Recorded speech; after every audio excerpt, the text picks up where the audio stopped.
So Madhavi గారు అనగానే మిర్చి మాధవి గారు అసలు మిమ్మల్ని చూడగానే క్వశ్చన్ అడగకుండా రిపీటెడ్ యాంకర్స్ రిపీటెడ్ షోస్లో అడిగినా కూడా మిమ్మల్ని చూడగానే గుర్తొచ్చేది ప్రభాస్ గారు. అవునా? సో మిర్చి మాధవి గారు అంటే ప్రభాస్ గారి గురించి క్వశ్చన్ అడగకుండా ఉండలేం. సో ఆయనతో వర్క్ చేసినప్పుడు ఆయనతో ది బెస్ట్ మూమెంట్ ఏదైనా ఒకటి? యాక్చువల్లీ ఆ హాస్పిటల్ బెడ్ లో ఉన్నప్పుడు నాతో డైరెక్ట్ డైలాగ్ ఉంటుంది కదా ఆయనతో. అంత పెద్ద స్టార్, నేను అలా పడుకొని ఉంటే అలా వచ్చి అలా చూస్తుంటే నేను డైలాగ్ చెప్పడం మర్చిపోయి అలా చూస్తుండిపోయాను అనమాట. ఓకే.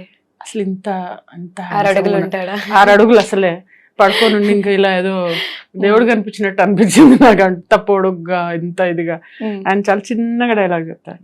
డబ్బులు తీసుకుని ఇలా చెప్పారనమాట. ఏం చెప్తున్నారు సరే ఓకే అని ఇలా. కాకపోతే అది చాలా అంటే నేను భయం కాదు కానీ ఒకలాంటి దాన్ని ఏమంటారు, ఒక గౌరవం ఉంటుంది నాకు. ఎవరన్నా కానీ భయపడను. భయం ఎందుకు? మనం దొంగతనం చేస్తే భయపడాలి, అది కూడా భయపడతారు లేదు నాకు తెలియదు కానీ ఒకలాంటి రెస్పెక్ట్ అనమాట. అతని ముందు మనము టేకులు చేయకూడదు అలాంటి ఒక ఫీలింగ్ ఉంది. But it is a very wonderful feeling. ఎవరన్నా పవన్ కళ్యాణ్ గారితో చేసినప్పుడు కూడా అంటే వాళ్ళందరూ సూపర్ స్టార్స్ ఫర్ రీజన్. ఆ వారా చిరంజీవి గారితో ఈ బోలా శంకర్ చేసినప్పుడు కూడా వీ డిడ్ ఫర్ 2-3 days చేసాం. ఎంత అంటే వాళ్ళల్లో ఏదో పవర్ ఉన్నట్టు అనిపిస్తుంది నాకు. అంటే డెఫినెట్లీ ఒక ఆరా ఉంటుంది వాళ్ళలో. సో దాన్ని కూడా ఎంజాయ్ చేస్తారు. ఓకే.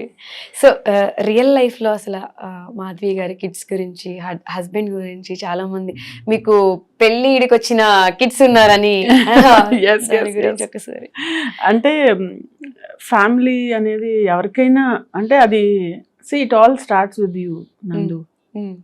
ఎంత ఇంపార్టెన్స్ ఇస్తావో అంత ఇంపార్టెంట్గా అనిపిస్తారు. లేదు అంటే సెల్ఫ్ సెంటర్డ్గా సెల్ఫిష్గా ఉండేవాళ్ళు అంతెందుకు. కిడ్స్ అంటే అసలు ఎలా ఉంటుందంటే మనలో ఒక పార్ట్ కదా. నిన్నగాక మొన్న ఒక న్యూస్ చూసాను. ఒక అమ్మాయి 4-year-old కిడ్ని చంపేసిందంట, తన ఓన్ సన్ని.